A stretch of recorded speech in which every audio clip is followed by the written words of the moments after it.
Hello, everyone. It is Christy. How are you doing? I hope you are all having a good day. I'm really happy that I have a chance tonight to catch up on some conversations I've been meaning to have for a while, and I wanted to kind of group them all together because they're women that I all love and adore and admire. But we had some technical issues, and then we have some guest delays, so we're just going to start with the first of the wonderful women that I'm chatting with tonight, Bethany Futrell. Welcome to my channel. Thank you for agreeing to come on for another chat.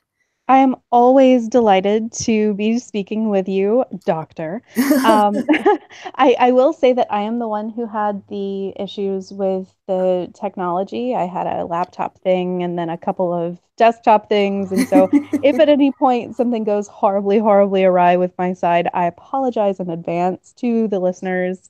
Definitely not normal for me, but hey, we're doing what we can. Yeah, exactly. We're getting all your technology bad karma out of the way in one episode. For sure. And then for 2019, you're done. Exactly. Yeah. Wow. Then I've got the rest of the year to just be on point and Yeah. awesome. So for people who don't know you, you want to introduce yourself a little bit and tell them how they can get to know you better, like follow you and Yeah. everything else. My name is Bethany. I am super cool. You can find me on I can Twitter vouch for that. at Bethany L. Futrell, and I know it's a weird last name. It will be in the notes and on the title of the episode. I am the co-host of the Inciting Incident podcast with Marissa McCool, and I'm currently on hiatus for my other show, but we'll be starting up the next season coming up here in the spring. And that other show is She Talks Atheism, which is probably the image and the avatar that you're seeing from me right now. Yes, it is. That Yeah. is a show about sort of current events, but in context. Context is a big deal for me. Hmm. And on the She Talks Atheism podcast, Mhm. what is that? A feminist atheist critique that you're sort of bringing to the news explicitly, or is it something that comes up from time to time? How wide ranging are your topics? It's pretty wide ranging, but so it's essentially any topic that makes the news that I feel is warranted to discuss, whether it comes from the feminist side or the atheist side. I talked a lot about a particular situation with a priest who was sexually harassing women. There was another minister who was oh, what was he doing? He had told some woman who had been sexually assaulted that she should just basically walk it off. So it's those kinds of sort of commentary, but it's also anything that's happening in government. There's a whole section on checking in with the government, what's happening with the US, what's happening around the world, and essentially just basically saying this is what's occurring. Now let's look at it in historical context. Let's see if there's any you know, person or people intersectionally speaking who can bring some context to the table. I Mm-hmm. apologize. My neighbors appear to be having some kind of Can't crazy hear it. dog party. Can't hear it. um, but yeah, it's essentially just what's happening right now, but also let's look at this from a variety of perspectives to ensure that we are actually getting a full picture and not just one sort of perspective on the matter.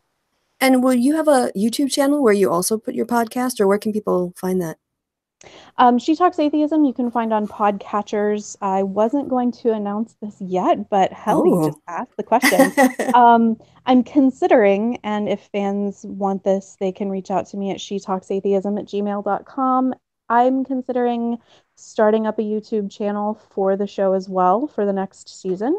So if people are interested in that, if YouTube is kind of the place where you get your stuff, then send me a message, drop me a line, and I'm looking into that. I'm thinking about Yeah, it. I will completely help and advise you and give you any technical assistance you need to get a channel up and going. Strategery. Yeah, seriously, sisterhood, man. Like, yeah, For sure. I am here for you. I So, love that. yeah, I can give you all kinds of advice after a couple of years in the biz. For sure. It's a Yeah, veteran. with dealing with the craziness that is YouTube. Yeah, but I found, with I do a show. Kevin and I do a show once or twice a week, the happy hour. And we had requests from people to turn it into a podcast because they enjoyed listening to it. And I do think that, I find myself listening to a lot of long form things on YouTube. I have YouTube Premium, so I can download things and almost treat them as podcasts from I do too. YouTube. Yeah. So I think, it's good to be on multiple media formats. So. Right, and it should be available. The show, both Inciting Incident and She Talks Atheism, should be on on all podcatchers. If you find a podcatcher that either of those is not on, like I said, reach out and we're happy to move that over. Yeah. But I don't think Inciting Incident is going to be moving to YouTube or any other media at the moment, but She Talks Atheism is starting to branch out. Yeah. Good test case, as it were. For sure. Absolutely.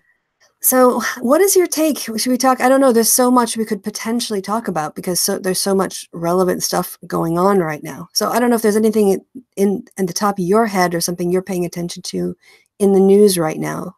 Yeah, so there's this dude. I don't know if people have heard his name. I call him Donald, but some people call him President.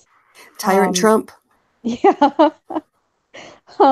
So Donny Boy is on my mind of late, and I think that's the case for a lot of people in the US. Mm. It may be the case for a lot of other, especially European countries. I've been looking into a lot of Brexit stuff of late. So Mm-hmm. mostly the things that are on my mind are what's happening with the Mueller report and what's happening with Brexit. That's Okay? So let's go first. What's your take on the Mueller report? I don't have one yet. It's not Mm-hmm. out, and I'm Yeah, really good pissed answer. off. I'm super pissed off that a lot of people, especially journalists, especially on TV, sort of walked back a bunch of their perspectives that they and stories and things that they had said prior to the bar. I don't know if you want to call it a Memo. letter or a memo. I was gonna Mm-hmm. say, yeah, but it's not a summary. He wanted to make that very clear on his like third memo that it's not a summary. Um, but yeah, we received this letter from the Attorney General who got the job of Attorney General by basically writing a super long letter. What was it? 14 pages, I think. Something like Um, that. Yeah. yeah, saying that he didn't think that the president of the United States could be indicted, essentially. Mm-hmm. So, and that he didn't think that the president could be guilty of obstruction of justice because the president is justice, which is the dumbest thing I think I may have ever heard. I Yeah. apologize for using that terminology. I know a lot of people don't like the word dumb. They consider it to be ableist. Oh, So I'm going to apologize for that. But it is the dumbest thing I've ever heard. Um, so yeah, I've seen a lot of people in media basically walking back their former positions on Mueller and on what was going to happen, and people who had prior to this been saying, it's going to come out that Mueller's going to have so much to say, and we might have impeachment on the table and 25th Amendment and all that, and then they're walking it back. But we haven't actually seen Mueller's report. We don't know what's in it. mm-hmm. And so just having this conversation right now in the national media for the US is a huge deal, specifically because most people are hearing, oh, he's exonerated because that's what the president said. So that must be true. And then if they hear later on that something else may be true, such as he did obstruct justice or he can't be exonerated from obstructing justice and additional, inquiries need to be made, they're not going to necessarily believe it. I'm very upset about that. Well, two things. One, can you imagine, are you old enough to remember Bill Clinton and the Starr report? Oh yeah. Okay, Oh yeah. imagine if the Justice Department had not made that report public. How Mm-hmm. Republicans they would have had, impeachment calls Thrown over a that. fit. Oh Yeah. my God. Can you And imagine? yeah, the other thing is looking at the polling that's come out since the release, I'll call it the Barr memo because that's how I hear it referred to in the media. Actually, public opinion has not changed almost at all. It's pretty much the exact same in terms of perceptions of Trump's wrongdoing as it was before the Barr memo. So if they were trying to use it to exonerate him to shift public opinion, that part of it absolutely failed. And I think there's also a case perhaps to be made by the president coming out and saying he was exonerated, he's now set expectations so high that if anything comes out that doesn't exonerate him, it could be used against him. So Yes, but yeah, I have to argue back sure. because the used against him terminology is something that we would normally, and of course this is a completely abnormal administration, Hmm. but we would normally see that as being top number one thing. Use when you can use something against someone in politics, what it does is drop their favorable ratings. And then there are things that sort of fall out from there, which in this case, unfortunately, we have the always Trump people. There's that, what is it, 30% that he's 37 to never, 42, I'd say, yeah, he's never going to core. drop below, No, that's say, true. 35, because there are always going to be those people that say, well, I just don't care if he did this or that. He's, making America great again or draining the swamp or Mhm. whatever it is that they think that he's doing, even though he isn't, because they believed him. And I hear that. But But, but, um, I think that the plan going forward is not to try to convince the 37 to 42%. I think we need to expand the pool of people who didn't vote and oh shift the my gosh, same. dynamics. Hmm. That's how we're going to win. We can't count on the people who voted in the last election to produce a different outcome. We have to put more players on the field. We need to get more people in the game. And that's where I think the real turn is going to be. People who are voting on a regular basis have their minds made up. We need to get other Americans engaged in protection of their own democracy if we want to sustain ourselves as a country after 2020.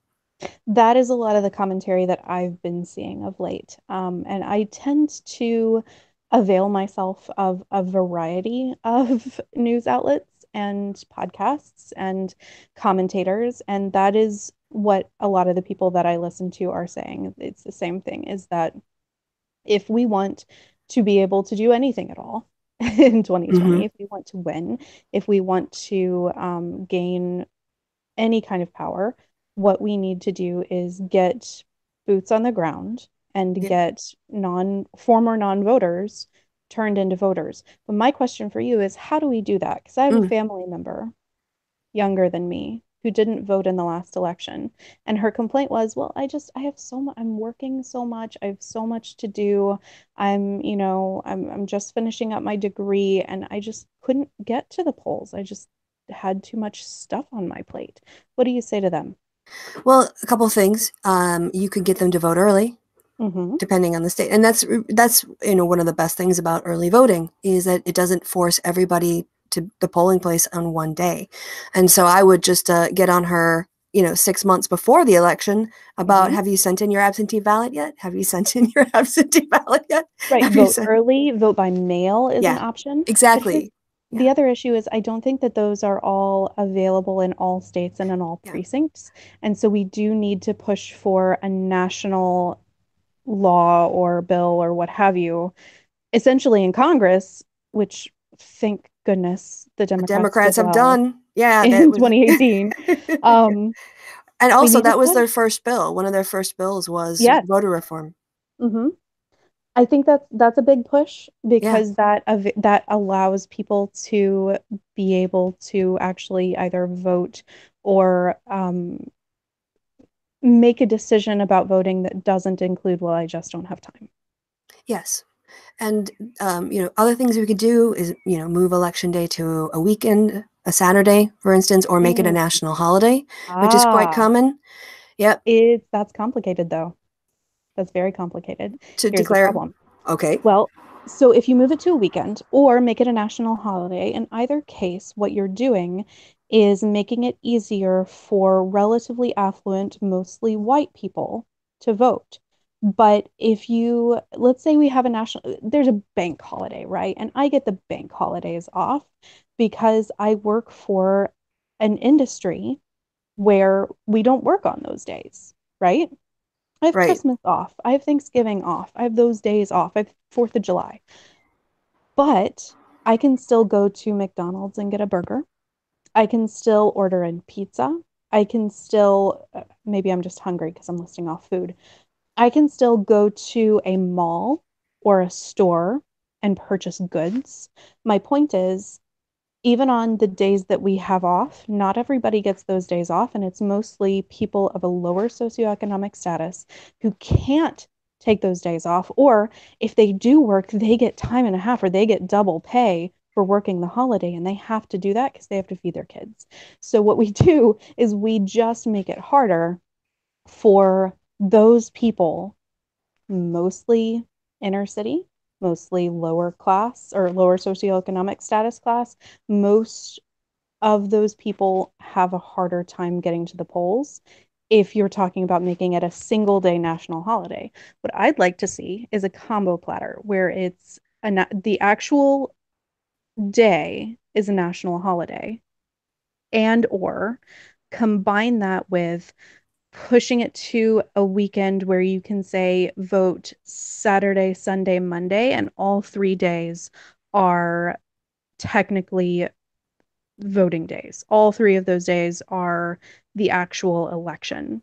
And you can still vote early and you can vote by mail, and all of those things combined together so that those people who do have to work because it's a holiday, or those people who do have to work because it's a Saturday and they work at McDonald's, can still get there on another day or another time, or can do so by not necessarily going in, but by sending in a ballot in the mail. All of those things together, I think, are needed, because otherwise you're just making it easier for people like me who aren't necessarily even upper middle class. I'd say my family is middle to lower middle class, but it would be easier for us to vote and not easier for other people to vote Well, if you you said just made it a I national holiday. yeah, you said nothing I've disagreed with. Because I Oh don't no, mind I knew you calling would it. agree. Yeah, I knew you yeah. would agree. But when we get into So, this yeah. particular discussion, I think No, it's it makes, that's why I just let you go, because I thought the audience will really appreciate this little your thoughtful processing of the issue. So I just sat back and enjoyed. oh, delightful. I was But like, yeah, I'll but just what else do you do? Right? yeah. I mean, another option again, and it can be, as you mentioned, a combination of these things. All postal ballots, which they do in Oregon, I believe, already. That would be Everyone handy. everyone sent a ballot. Everyone can post it, and I would love I that. just yeah, and there should be no cost, to Oh yeah. return post it. So Yeah, yeah. prepaid postage on Mm-hmm. an internal envelope like they do for every single freaking um what is it? Like when you get oh, you're pre-approved for a credit card and Oh everything's yes, in yeah, there and they've got the prepaid postage yep. We're all inside. set. Yeah, yeah, yeah. Yeah. And when you figure the cost of running an election, if you just eliminate all the organizational stuff and the training of people and everything else, and I mean, a lot of those people are volunteers anyway, because, or maybe they get paid, I guess, for one day's work, but um, you could put all that into the postage, to Hmm. cover the costs. So, Yeah. And postage is just not that no, expensive. not really. Not in state, certainly. Not across town to the local county clerk's office. Right.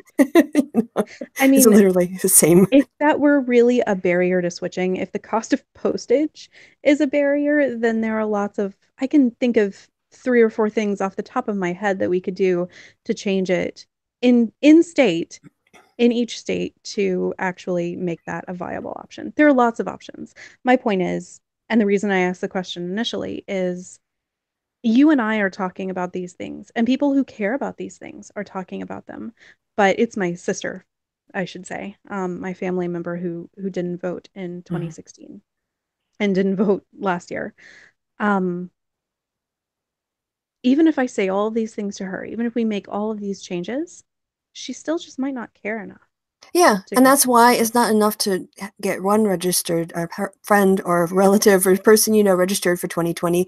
You have to get five, but then also you have to figure in all the GOP attempts for voter suppression, which means you really have to double it.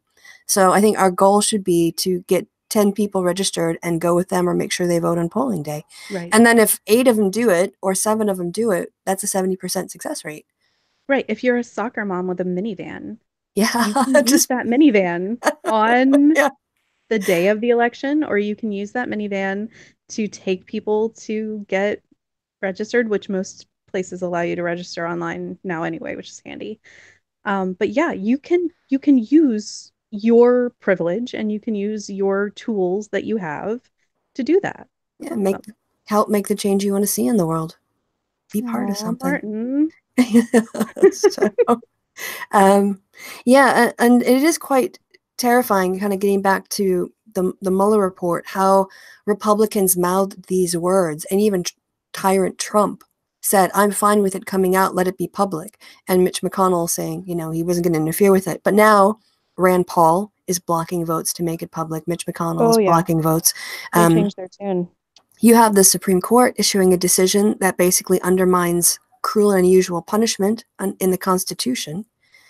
You have Trump, saying he's not going to give over his taxes, and with Mnuchin, I think it was, saying that his interest would be, defending the White House, not turning over the taxes if he's put in that position. And I'm just thinking, is this all it takes to bring down a government?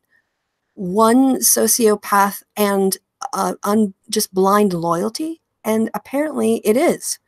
I don't think it's just blind loyalty. I'm Well, no, gonna you're right. There's money in it too. That's the problem. Yeah. It's the money, it's the power. Oh, And because this we is haven't even something gotten the evangelical part of this triangle yet. oh God. Yeah. I've been talking about Mitch McConnell for several years now, specifically, but I had been talking about the problem with Mitch McConnell prior to that. So, and I don't know if listeners know, I grew up in Kentucky. I'm a Kentucky girl. My family is there. My family is still there. They are lovely, warm, welcoming, hospitable people. They are hyper religious and they vote. And they keep voting. And I'm not saying my family does, but Kentucky keeps voting for Mitch McConnell. The And I turtle. could not. The fucking turtle. I'm sorry. Can I cuss? Yeah. Please do. Cuss Okay. away. The fucking turtle. Yes.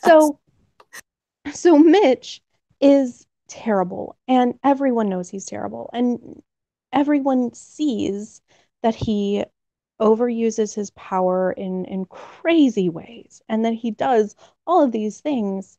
He's the most Machiavellian being of all time, outside of maybe characters from Yeah. Machiavelli. Or I just Game of Thrones. Game of Littlefinger. Thrones, like. Mhm. But he's a real live human who's doing these real live things and hurting real life people.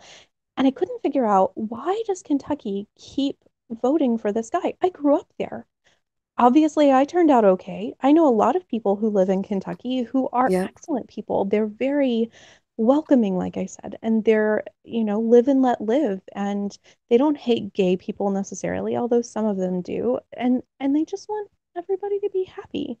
Why do they keep voting for the turtle? And I think I figured it out. I've got a general idea that it's just that he has some power and they don't. So when you think about states that have power, you don't really ever think about Kentucky. But No. Mitch gives Kentucky that semblance of power, even though it's all sort of amassed in that one dude. It still feels powerful to them. It still feels like they have some say in their government. And I think that, combined with name recognition, is the reason that McConnell is still in his job to this day. Doesn't he also have a lot of influence in the Republican Party in Kentucky? He does. He has a lot of influence in the Republican Party across the US, but Yeah. definitely in Kentucky. So just controlling his own, like, being primaried, and other things, and harnessing power behind the scenes, even not even to the voters' perceptions. Mm-hmm. He wields a lot of institutional power, as well as the facade that he puts on, and He the does. position he holds. Yeah, He as Senate does. But leader. but think about it, just psychologically speaking, for that person who's going to vote for him. They're going to vote for the person with the R next to their name because they're on the red team. They're going, so, he doesn't get primaried because of all of this institutional power. They're going to, vote for someone that they know their name, they recognize the person. But they also have to be able to rationalize that to themselves. And so they walk away from the polls feeling good about themselves because they've put that man back in power, and that has given them some power. That's true. He does bring home the bacon for Kentucky too, doesn't he? He really does. Yeah. And therein lies the problem. He's a Mm-hmm. turtle. He's a terrible turtle. And we all hate him, except I don't think there's a really good way to kick him out unless something massive changes in the state. Like a massive wave election that even, tips, like, it would probably be like a 50.04% kind of Beto O'Rourke, Ted Cruz sort of, that was 3%, I think, but it would have to be the right conditions and the right Democratic candidate. Well, and I think that the conditions are available to that if someone should avail themselves of those conditions. Hmm. So, for example, in 2016, the precinct where my family votes and where I grew up went for Bernie in the 2016 primary for the Democratic Party. They went for Bernie, um, which is a huge deal because he straight up said he was a democratic socialist. And you would think no one in the South of the United States would vote for someone who used the S word, but they did. And my home precinct is not super progressive by any, you know, by And any there means. is there, if you remember in the primary, there was a nexus between sort of the anti-corporatists Hmm. voters, especially white guys, who heard both Trump and Bernie's sort of anti-trade with China sort of critiques, and that was a phenomenon that you did see in the primary, definitely. Right, but my point is, if it can happen in the super conservative area where I grew up, not just in Louisville and Lexington and the bigger cities, if it happened in small no-name town Western Kentucky, it can still happen. Those people still live there. So it'll depend on the Democratic primary candidate who comes forward. It'll depend a lot on that. Hmm. Um, Kentucky is not a sure thing for conservatives.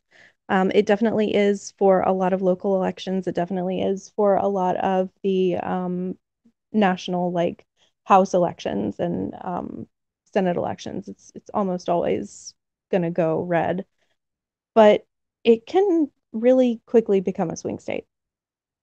I think it's what's happening in is it North Carolina that's happening? Yeah, all those problems right now with their Republican Party. This I don't know. The voter fraud case, Oh, this the I big don't one. know. Yeah. And another Republican was like had to close his bank because he was found laundering Russian money. Mhm. And another like state chairman of the Republican Party was tied up in the voter fraud stuff. So I mean, if the weakness of the North Carolina Republican Party infrastructurally, that's an interesting I like it. It's good. but if that infrastructure is weakened and in chaos, then maybe Lindsey Graham won't have the sort of, he'll have Backing. to, Yeah. yeah, have to spend energy trying to fix that as well as run at the same time. And that might, slow him down a bit. So, but yeah, I One can mean, only hope. interesting 2020. Hmm. Go ahead. You want to say? I said one can only hope. Yeah, yes. Well, I feel very much that, we saw midterm elections often are losses for the president in the party of the president in power. But 2016 was a wave.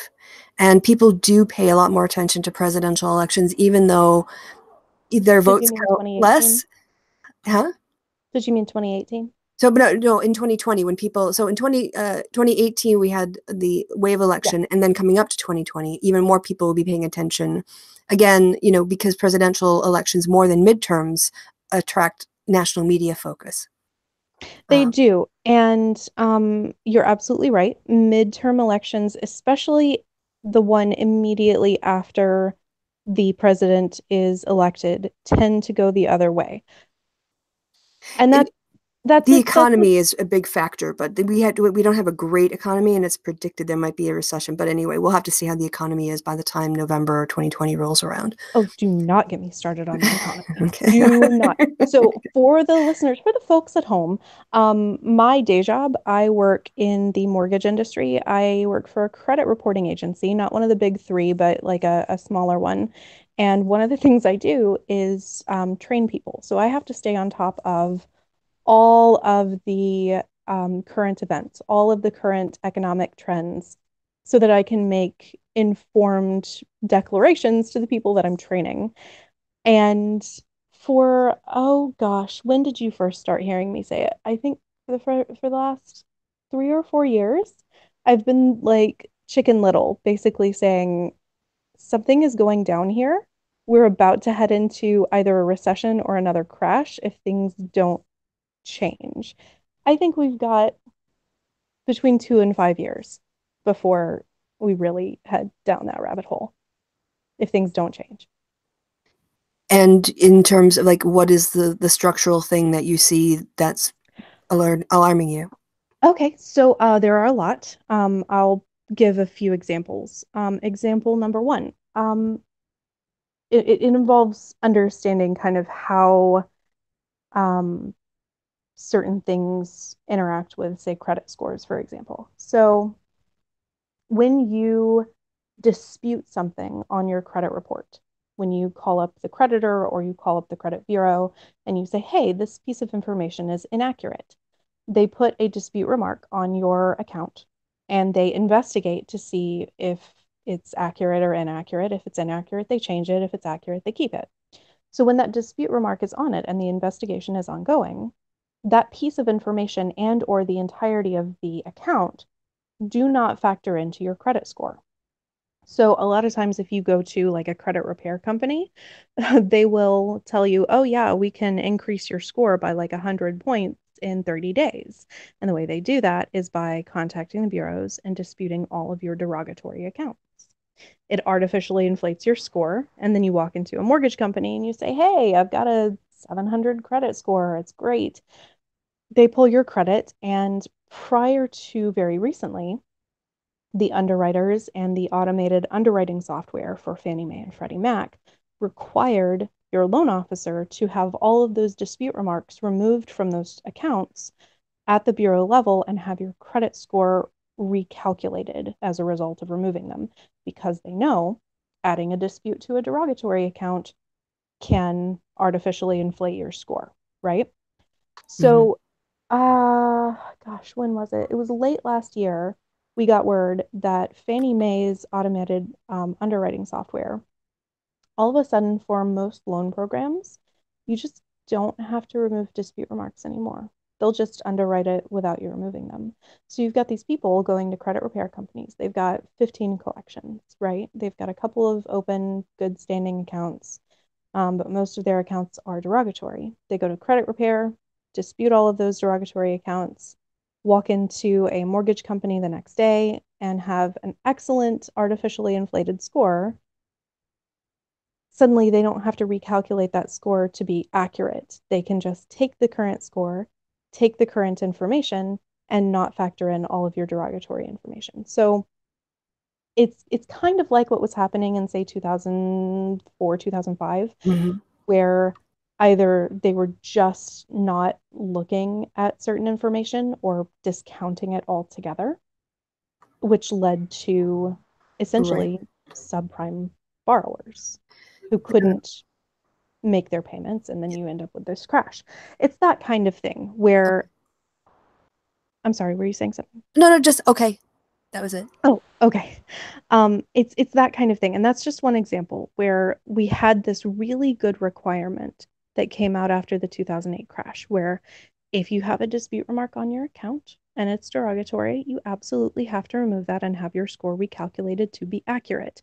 Suddenly, that's not required anymore for some loans. It's There are other big things like you can get a loan through FHA with a 580 credit score and like 5%, maybe it's 1% down, 5% down, which is the same thing that they were doing back in 2005, which resulted in a crash in 2008. So if we're having, and I think I took down something like 10 or 12 of these changes that have occurred just in the last few years. In addition to the fact that Wall Street, when they could no longer do what they were doing with CDOs, started creating BTOs, which are essentially the same thing, but called something different. My point is Republicans will this. find a way to get to the money. Easy, Oh my fast gosh, I money. know exactly. And I know this is a lot of jargon. This is a lot of information that people don't look into and maybe don't understand. But the point is the economy, one, is not doing as well as they say it is because they're using metrics that aren't necessarily accurate, or even if they are, they don't show the whole picture. And two, we are deregulating things or changing regulations to make them sort of easier on these industries that could very easily screw us over again real fast. Right. Well, thank you for that explanation. And also You're welcome. I'm also to sorry, I say, just terrified you. no, it was really good. And you did it in a calm voice, so that helped. But I have to do a correction from the chat. Deborah Miller is reminding me that Lindsey Graham is from South and not North Carolina. Sorry, Oh, that's true. got my Yeah, sorry about Carolinas that. mixed up. But she also says, but it is true that North Carolina is a swing state now. So, hurrah, roll on Blue Tide. Texas Hmm. next by 2022, hopefully. Fingers Maybe crossed. 2024. Yeah, so we were initially starting off with the Barr memo and the Mueller report. What is your take on how do you think this is going to play out in between Congress, the Justice Department, and Trump? Do you have any thoughts on that?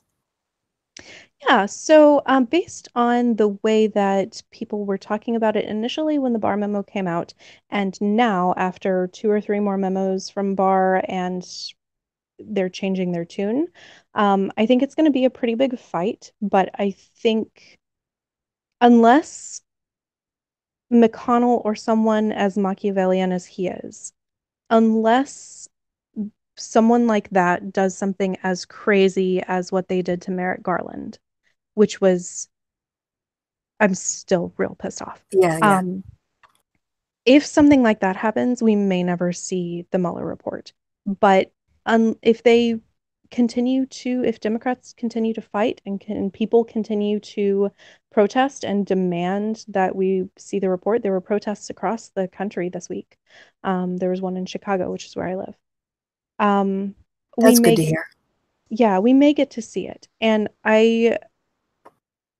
so you brought up the Starr report, for example. When the Starr report came out, it went to Congress.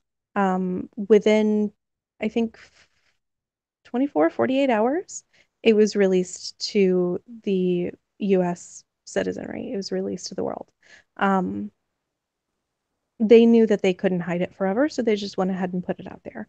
I think it was like number one Barnes and Noble bestseller list Yeah, for that you could year. buy it You online. could Yeah. just go to a store and buy it. Yeah, Like, when they were still just selling mostly books and some CDs and maybe some mhm. DVDs, but they were actually like, Barnes and Noble sold books, not digital books and things. You could just It came in the purchase it. mail Like it was with a just a CD, thing that I you think, could get. with a If CD we of can, Bill Clinton's testimony, if I remember. mhm. Yeah, I, there was. yeah, And, poor Monica Lewinsky, which by the way, she is fantastic. She's doing really well now and she's hilarious on Twitter. Um, if we compare that to what's going on right now, what we will see if we, again, put this in context and look at it objectively, you see Republicans scrambling. You see the President of the United States initially saying, yeah, by all means, I was exonerated. So, like, put it out there to the world. And then when it comes to we might actually get to see it, oh no, no, everyone has to stop. it We can't let this out. yeah, it doesn't really make sense to both claim that it exonerates you and people shouldn't see it. Like if it exonerates you, then you would want people to see it. So if you Shout it from the goddamn right, rooftops is what you would do. I would if I were if I were if it were alleged that I had committed some kind of massive heinous crime and there were a report that said I had not done such a thing, I would make copies and go up to the top of the Willis Tower, formerly the Sears Tower. No, I don't know why they changed the name. And I would drop the copies on the city of Chicago. Like, yep. anyone in their right mind would. And I think that that gives us some evidence that there is something in the Mueller report. I think the other thing that we see is that the Mueller team, for the first time since they were put together, are actually leaking information. Well, they're talking to people who are leaking information. I think that's it. They're like, if just to be clear, because I was Yes, watching yes. MSNBC this morning, and they were saying it's associates who know people who are on the Mueller Yes, investigation. but Yeah, those but associates were exactly. told by those I'm people that it sure was they were. okay. Yes, Yeah. exactly. But it's still one person removed. So they're being very tactical about it, Hmm. because they are, I think they are doing it in the light of any criticism from Trump, using it to say the Mueller report is leaking. So they're like operating, on that level because of the president we have. Right. And you and I both know why they're doing it the way Oh, that they're yeah. doing it, but Oh, also why they're doing it at all, which yeah. is that they're pissed off because they wrote up whole summaries that could be easily just distributed to the people.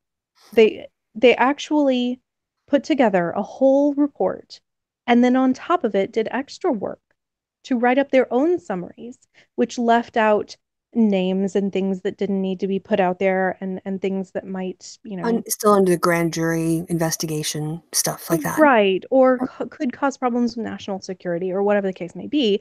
They wrote up their own summaries to make life as easy as possible for the people who were going to be able to submit it to the citizenry, and nothing happened with those.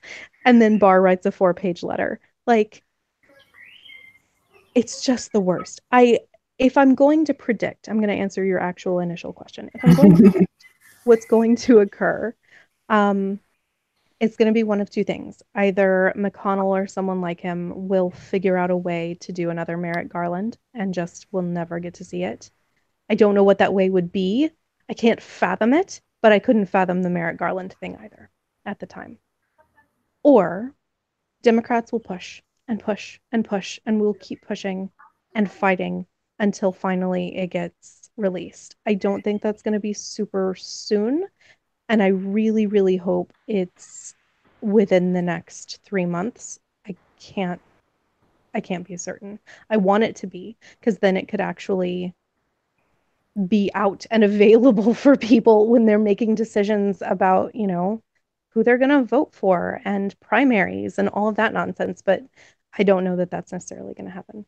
Yeah, two things. One, it's interesting what they leaked. They leaked the fact Mm, that there were public summaries. They exactly. didn't leak grand jury stuff. They didn't Mm, leak, salacious details, that are in there, the most salacious details they could think of. They leaked the fact that there are public summaries, and Congress was like, say what now? What? And then that because and I think you're right. It's the Democrats in the House especially who have the oversight authority, just and also members of the Intelligence Committee who see sensitive material all the time. There's no grounds on which to deny Congress the right to see this. And also, my second point is they are going to have Mueller up there. I mean, and mhm. Trump can't prevent that. So Right. Mueller and his investigators could be called to testify to And different they can just elements. ask him. And a third possibility that I saw, was it Leonard French raise? I don't know if you watched Lawful Masses. He's a really Mm, good. It's mostly copyright law, but he does some other stuff too when it's up. But one of the options, no, maybe it was an MSNBC person, an option that a grand jury has is to write a report. They not only investigate and sort of authorize mhm. that kind of stuff, but they, like the Pennsylvania grand jury did with the Catholic Church investigation, Right. and that would have to be made public. So That's that's true. another That's an possible. option. Hmm. Okay. I like it. I don't Yeah, like it as much as getting to actually see the Mueller report, but I like it. yeah, and so hopefully, that is one of the things that the grand jury will do is produce a report. And nobody's really talked about that, and there's no way to kind of communicate that to the grand jury. Like, please write a report. I presume that they are informed, and hopefully they will. But that at least is a possibility. So. And I tend to agree again. I think that the Democrats, with their oversight power, there's just no reason to make this a secret in any way. There are so many things about this that can be released to the public for our review. Just like Trump's taxes, Congress has the right to request to see the taxes of any citizen, and he's going to try to fight it.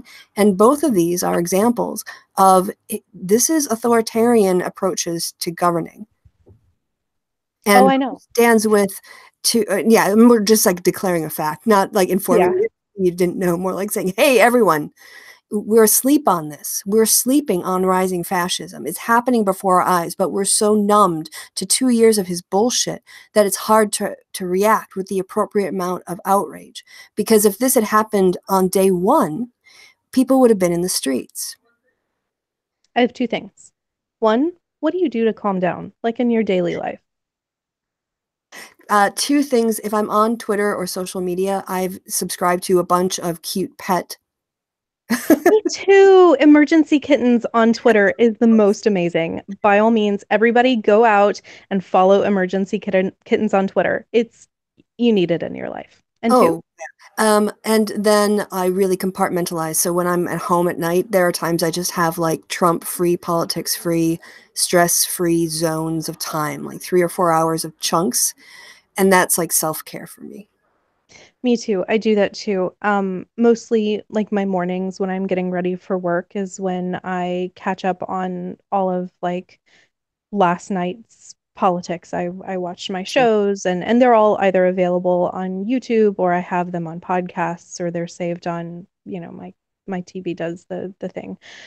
So I've got that. And then throughout the course of the day, it like progressively gets less and less unless something big happens. And then in the evenings, I have some period of time that's just Trump free.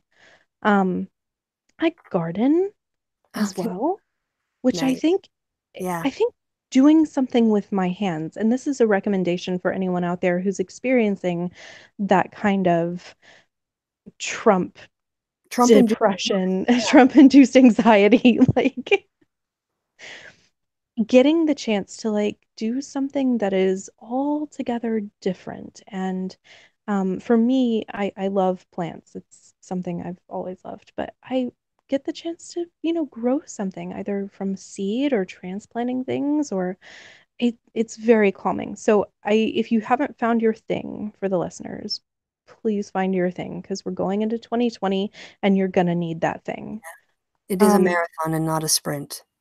exactly. The second thing I was going to ask is, did you see that Ways and Means has demanded copies of Trump's tax returns and affiliate tax returns, going back to like, what was it, 2011 or 2013, all the way through last year?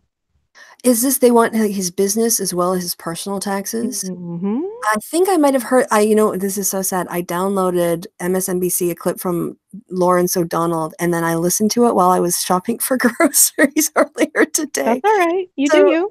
I think that's so sad, but I think that's what I was listening to about the adjacent. They call it like his business taxes, and it's for 6 years because 6 years is like a common number that's Hmm. used for these things. And I was like, yes, yes, we should see. Yes, finally, yes, yes, yes, because I don't think the state efforts to require that a candidate show his or her taxes to get on the ballot are going to be found to be constitutional. I think that there's constitutionality problems with those. But the Congress definitely has this right, and I am ready for this fight because Congress really has the law on their side. This was the bit that Nancy Pelosi read out to the reporter the other day, right? About the Secretary of the Treasury shall provide Yes. the Congress with. Hmm. It was like not could, not should, not might, shall. I was like, Right. You, yes, you don't Nancy. just request these things and then it's up in the air. And what I heard, I think it might have been Rachel Maddow who said that it's never been the case that if these are requested, that they have not been provided. They always have been provided because they're required to provide them. And all these people who are trying to tar Rachel with some sort of Russian madness because of the Barr memo, the initial take the media had on it, and all of this stuff is going to, be shown to be true. They're all going to have to eat their words, and they won't. But Rachel is just on point all the time with her reporting. Every She does single. something that annoys a lot of people, but that I find really helpful is that she puts it in context. She puts everything in context. She tells you a story. And I remember when she announced on Twitter and on all of social media early in the day, it was, gosh, was it sometime in 2017 or was it last year? Whatever it was, she said she had copies of Trump's tax returns. And then she Right. had like an audience that was, I don't know, 3 times her normal size and started out telling a story about something altogether different. People were throwing fits and like, what? Just tell us what's in the tax returns. I Hmm. love what she does. Yeah, And she's this not going is to go the headline news. Here's breaking news, and here's our top story. That's not Rachel. no, and her whole thing is my same thing. Put it in context. Tell me where this fits in history. Tell me if something like this has ever happened before. And if so, what was that thing? How did that go? I want to know those things because maybe history doesn't repeat, but it rhymes. And I want to know how this has happened in the past. Though I adore Rachel. although she does have a habit that I do find a little bit off-putting. Well, I end up rolling my eyes. It's that she repeats things 2 and sometimes 3 times. And I'm like, "Yes, I got it the first time." Or she'll, Oh, it stretches out the story because she's bringing things back and she's repeating things. And I get it as a storyteller, but when I see like a 20-minute segment, I'm like, oh, this is going to be so good. But if you had Rachel reduced where she just said one thing one time, I think you save, like, I'd get 5 more minutes of interview on her show. And I love her interviews. So I'm I like, have a Rachel. habit of doing that too. And if I don't repeat the exact same thing, I'll say it in a different way. And it all comes from me. It comes from teaching.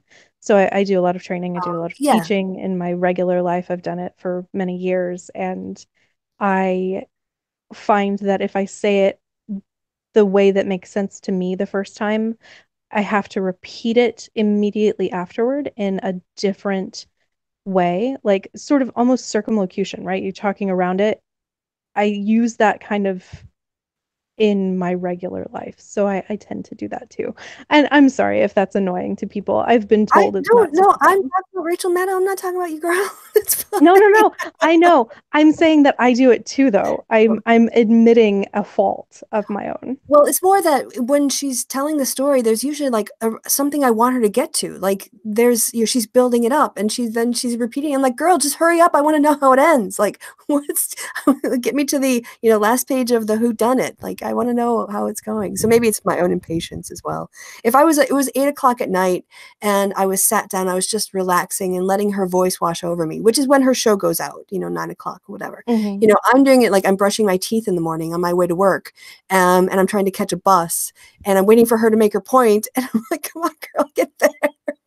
I have found that my favorite way to catch Rachel is her show is on, they put it out as a podcast. The Rachel Maddow show on MSNBC is also a podcast. So I get it downloaded on my podcatcher, and then I don't watch it in the evenings. I don't watch it in the morning when I'm getting ready.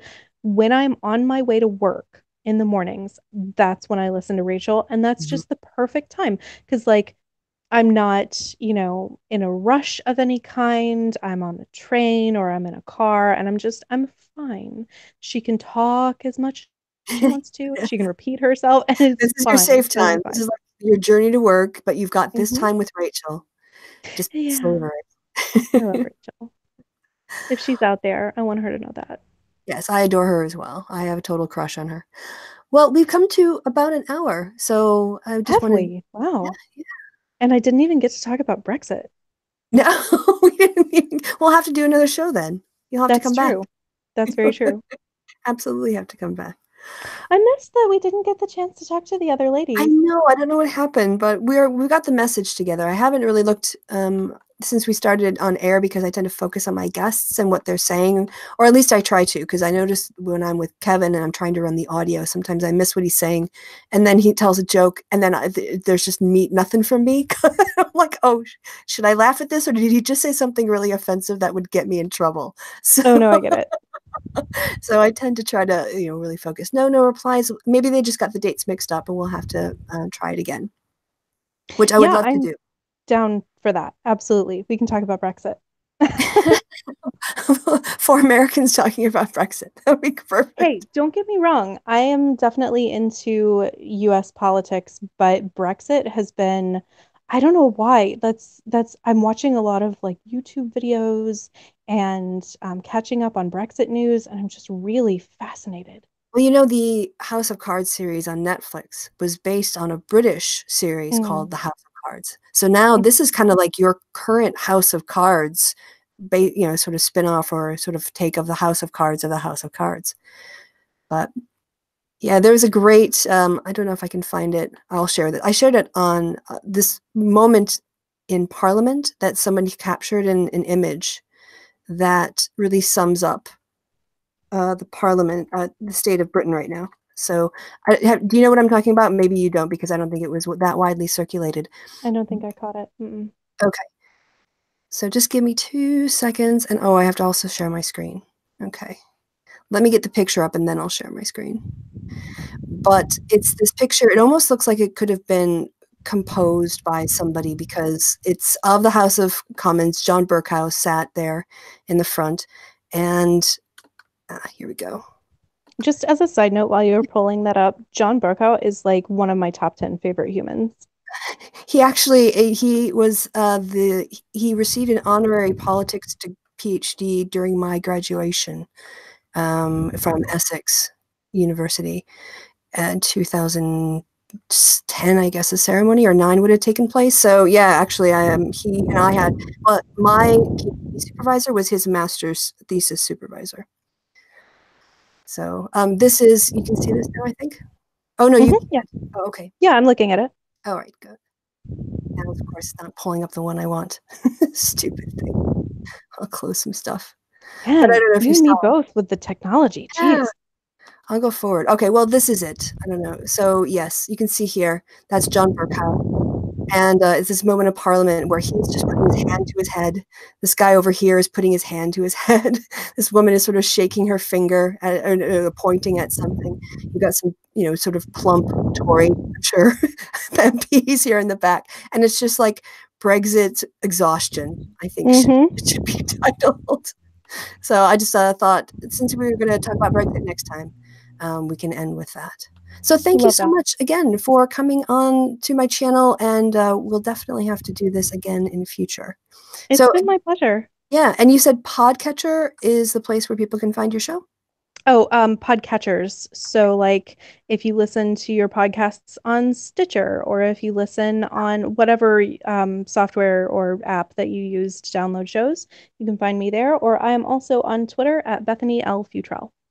All right, and if you get, I will try to track that information down if I remember and put it in the description, Bob, so people can link to it. Or I'll pester you for links on Twitter, the message, because I'm really super lazy or busy or whatever else. So Oh yeah, don't pester me. I won't respond because I'm too cool for that. I wish I could give you a hug. So I'm sending you a hug from where I am. You are adorable. I absolutely adore you. Thank you again for coming on. And although I missed the other guests, I'm glad we had this chance to just have a chat. Yeah, for sure. We'll do it again. Yes, we will. Okay, so everyone in the chat, thank you guys. You are all lovely. You should go back and watch the chat, by the way, Bethany, because it was a really nice chat. Thank you guys for watching. I've been Christy. Goodbye from me and goodbye from Bethany. Say goodbye, Bethany. Bye. Bye.